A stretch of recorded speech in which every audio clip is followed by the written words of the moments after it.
Хіба толькі рэха. Аўтарская праграма Піта Паўлава. Нарацыі. Прывітанне. Сёння 28 лютага. Апошні дзень зімы. А мне дагэтуль прыходзяць віншаванні з днём защытніка Отечества. І ў мяне ўзнікае законнае пытанне для ўсіх, хто мяне чуе. Вы што, зусім звар'яцелі? З чым вы мяне віншуеце? Вы сапраўды лічыце, што гэта норм павіншаваць мяне з гэтым невядома чым? І вось зараз я прамаўляю гэтыя словы і разумею, што трэба аднойчы і назаўжды разабрацца, чаму дагэтуль мяне віншуюць з гэтым святам. І што тут не так? Пачнем, як той казаў, ад печкі, ад першакрыніцы, ад каранёў, ад нараджэння. Я нарадзіўся у Савецкім Саюзе, у сям'і вайсковага лекара і медыцынскай сястры. Мой першы свядомы ўспамін, які я магу прывязаць да даты, гэта 68 год. Мне 2 гады, я сяжу ў люльцы, і тата, прыйшоўшы з працы, першы раз прыйшоў са зброяй, з вялізным пісталетам. Я памятаю, што ён даў мне патрымаць гэты вялізны сталёвы пісталет. Як я зараз разумею, гэта быў пісталет Макарова. І я кручу яго, вярчу. Мама, відавочна, незадаволена. Яна кажа, што не трэба дзіцяці даваць пісталет. А тата кажа, што ён усё разладаваў і што ўсё бяспечна. Чаму я ведаю дакладна, што гэта 1968 год? Таму што першы раз, калі тата прыйшоў да хаты са зброяй, гэта быў час варвання савецкіх войскаў у Чэхаславакію. Мяне атачаюць толькі вайсковыя, мае сябры – гэта дзеці вайсковых. Мы ходзім з мамай праважаць самалёты, якія лётаюць на баявыя вылеты. Гэты, здаецца, мігі. Мы святкуем свята, дні авіяцыі. У мяне нават захавалася старое фота. Я у герметычным шаломе. Гэта такія шаломы, якія апранаюць лётчыкі, каб лётаць на вялікай вышыні. Мама спявае ў вайсковым хоры. Ён створаны з жонак афіцэраў. Яны збіраюцца ў доме афіцэраў і там спяваюць. Мае ўражанні. Я поўзаю паміж крэслаў. Крэслы абабітыя імперскім бураковым такім плюшам. Хор спявае патрыятычныя песні. Я дагэтуль памятаю ўсе словы, ўсе мелодыі. Гэтыя песні сталіся часткай майго музычнага ДНК. І вось яшчэ адна песня, якая стала часткай майго музычнага ДНК. Горан Брэхавіч пасля 24 лютага 22 года не выступіў з публічнай заявай, у якой бы выразна асудзіў альбо падтрымаў расійскае варванне ва ўкраіну. І вось гэтае маўчанне ўжо само па сабе падтрымка. Але ж ўсё ж такі песню пастаўлю. Гэта песня пра агрэсію, пра хаос, пра гвалт.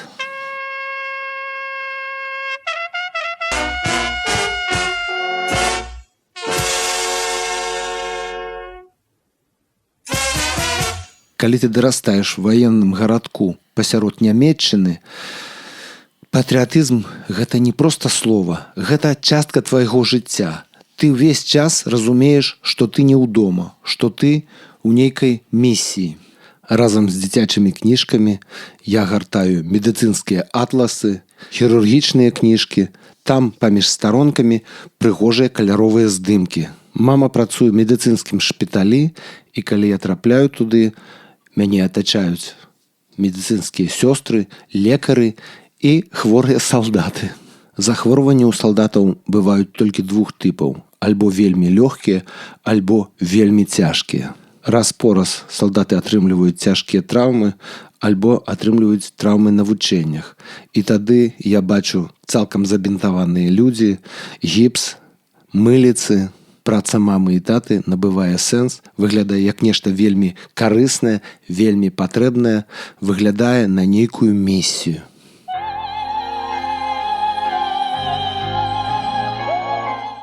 Я даволі часта хожу на спартовы гарадок і там трэніруюся разам з лётчыкамі. Трэніруюся несвядома, проста лазаю па турніках, па розных сценках, па спартовых прыладах. Майго бацьку пераводзяць в іншы гарнізон. Гэта вялікі горад Галле-Амсалле. Не ведаю, колькі там расквартыравана танкаў, але выглядае, што не адна дывізія. Аднойчы, калі яны ехалі на вучэнні, яны ехалі больш чым сотні. Наша сям'я жыве ў звычайным нямецкім доме па-за вайсковай часткай. Тата і мама ходзяць туды на працу.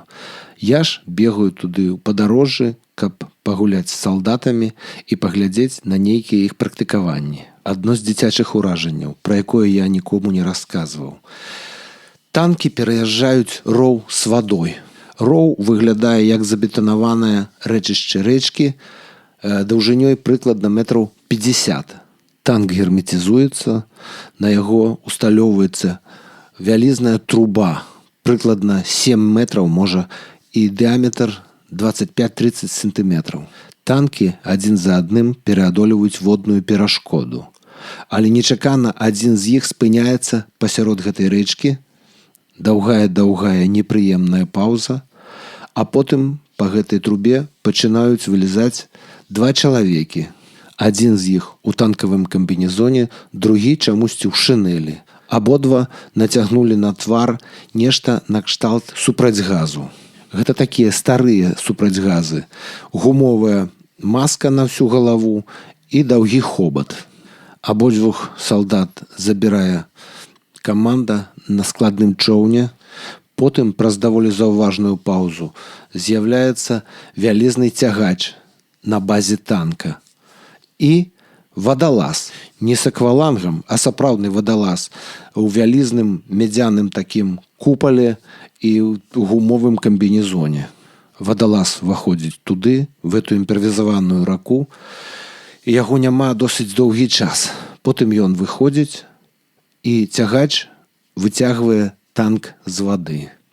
Памятаю, як мы стаім побач са стомленым вадалазам, шалом адвінчаны, ён сядзіць і цяжка дыхае на бетонным беразе гэтага рву.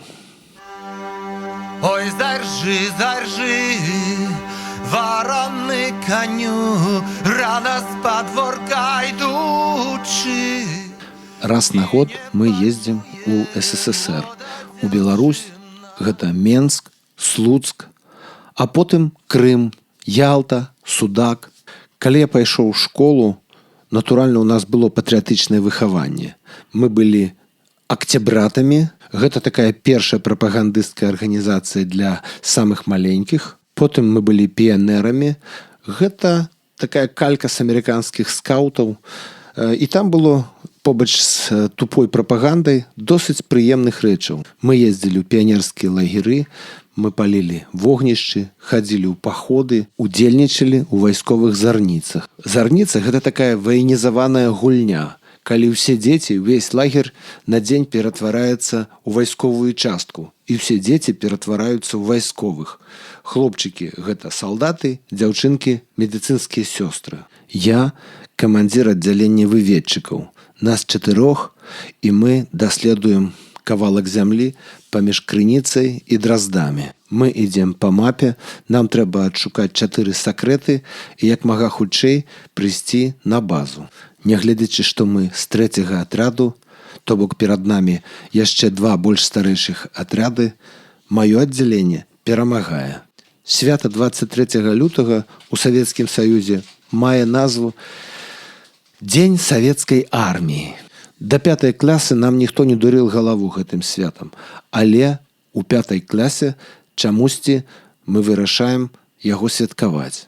Нават скажу так, мы нічога не вырашаем. Проста прыйшоўшы 23 лютага ў школу, мы атрымліваем ад нашых дзяўчынак невялічкія падарункі. І гэта такая пастка. Хочаш, не хочаш, але ты пачынаеш граць у гэтую гульню. Ты проста абавязаны павіншаваць дзяўчынку на 8 сакавіка. Гэтыя святы больш не прывязаны ні да якіх падзеяў. Гэта проста нейкія гендерныя святы. Усе мужчыны і ўсе жанчыны проста абавязаны віншаваць адно аднога ў гэтыя дні. Гэтыя святы разнесены на 2 тыдні. І ўзнікае нават такі анекдот, што 8 сакавіка – гэта 23 лютае па новым стылі. Чекай, прикрий! Чекай! Падчас службы ў савецкай арміі я трапіў в ВДВ, паветрана-дэсантныя войскі. У гэты час Савецкі Саюз ваяваў в Афганістане. Таму зампаліты бясконца дурылі нам галаву розным патрыятызмам, розным нацыянальным долгам, але, як ні дзіўна, гэтая прапаганда дзейнічала хутчэй наадварот. Чым болей ты яе слухаў, тым болей разумеў, што гэта проста нейкая лухта і што слухаць гэта не мае ніякага сэнсу. Пасля майго вяртання з войску Савецкі Саюз пачаў імкліва развальвацца, Беларусь пачала набываць незалежнасць і пачала будавацца цалкам іншая рэчаіснасць. На нас на ўсіх абрынула цэлая лавіна інфармацыі, зачыненай інфармацыі. Адкрыліся архівы, з'явіліся невядомыя факты, з'явілася ніколі не друкаваная літаратура. Наш сусвет пачаў змяняцца. Але ж традыцыі заставаліся ўсё яшчэ савецкія. Гэтыя святы за ўсе гэтыя гады ператварыліся ў нейкую такую руціну, у традыцыю, і ад іх было даволі цяжка адмовіцца. Для гэтага трэба было зрабіць інтэлектуальны высілак. І тут уладу атрымлівае Лука. Чалавек інтэлектуальна абмежаваны, неглыбокі, нецікаўны, можна казаць, недаразвіты. Ён грэбуе ўсімі сваімі каранямі, ўсімі традыцыямі. Ён пачынае адбудоўваць у нашай краіне Савецкі Саюз. У Беларусі дагэтуль святкуюць усе, нават самыя бязглуздыя і супярэчлівыя святы. Дзень савецкай арміі атрымлівае новую назву – Дзень абароны Отечества. На беларускую мову гэта перакладаецца так – Дзень абароны Лукечества. І вось зараз я паспрабую распавесці вам, што яны там святкуюць і з чым вы мяне спрабуеце павіншаваць. Спачатку гістарычны кантэкст. Студзень-сакавік 1918 года. Што адбывалася перад 23 лютым? Студзень 1918. 28 студзеня, 15 студзеня па старым стылі, дэкрэт бальшавікоў аб стварэнні рабоча-сялянскай чырвонай арміі. Але армія як структуры яшчэ не існавала. Былі разрозненыя атрады, дезерціры, чырвоная гвардыя. Сітуацыя на фронце.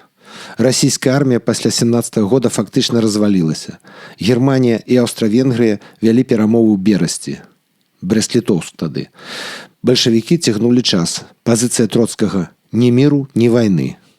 18 лютага 1918 года ключавая дата. Нямецчына пачынае наступ. Аперацыя «Фаустшлаг» – удар кулаком. Фронт проста рассыпаецца.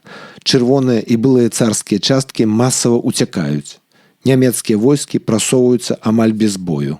Каб вы зразумелі ўзровень супраціву, для хуткасці немцы перасоўваюцца на роварах. Так, уявіце сабе вось гэтую карціну. Немцы на роварах, а чырвоная армія на конях і тачанках проста рассыпаецца і разбягаецца. Што ж адбывалася канкрэтна 23 лютага 1918 года? Савецкая міталогія кажа нам, што былі першыя перамогі чырвонай арміі, бітвы пад Нарвай і Псковам. Добра, што вядома дакладна? Як я ўжо казаў, 18 лютага Германія пачынае маштабны наступ, расійскі фронт распадаецца, 23 лютага немцы ўжо глыбока прасунуліся на ўсход. Ніякай арганізаванай чырвонай арміі яшчэ няма. 23 лютага на паўночным фронце гэта звычайная дата. Чырвоныя часткі спрабуюць стрымліваць нямецкае прасоўванне, сур'ёзных бітваў няма, горад у выніку будзе пакінуты. Крыху пазней, 4 сакавіка, Нарву займаюць немцы. Псков, псіхалагічная паніка, 25 лютага горад здадзены. Ніякіх перамогаў 23 лютага не зафіксавана ў дакументах таго часу. Савецкі міф пра чырвоную перамогу з'явіцца значна пазней, у 1920-е гады. А што адбываецца 23 лютага ў Беларусі? Істотны момант. 23 лютага чырвоная армія ў Беларусі не вядзе ніякіх баёў. На той дзень нямецкія войскі ўжо рухаюцца па беларускіх землях, бальшавіцкія структуры рыхтуюцца да эвакуацыі. Улада ў Менску яшчэ фармальна бальшавіцкая, але кантроль вельмі слабы. 23 лютага. Горад фактычна ў стане нервовага чакання. Чырвоная адміністрацыя рыхтуецца пакінуць горад. Ніякіх баявых дзеянняў нават не плануецца. 25 лютага немцы ўваходзяць у Менск, бальшавікі ўжо ўцяклі. Вынікі для Беларусі, якая тады наноў стваралася. Калапс расійскай улады. 23 лютага гэта не дзень нараджэння сілы, а дзень яе развалу на заходнім кірунку. Падчас падрыхтоўкі ўцёкаў бальшавікоў уздым беларускай актыўнасці. 21 лютага першы ўстаў БНР. Далейшая паслядоўнасць такая. 3 сакавіка берасцейскі мір, 25 сакавіка абвешчана незалежнасць БНР. Паспрабую зрабіць нейкія гістарычныя высновы. 23 лютага не зафіксавана ніякіх перамогаў. Адбываецца працяг адступлення. Чырвоная армія як структура яшчэ не сфармаваная. Беларусь у гэты момант выходзіць з-пад кантролю Расіі. 23 лютага сімвалічная дата развалу імперскай арміі. І да гэтых датаў прывязана стварэнне акна магчымасцяў для Беларусі, якімі яна, на жаль, не здолела скарыстацца.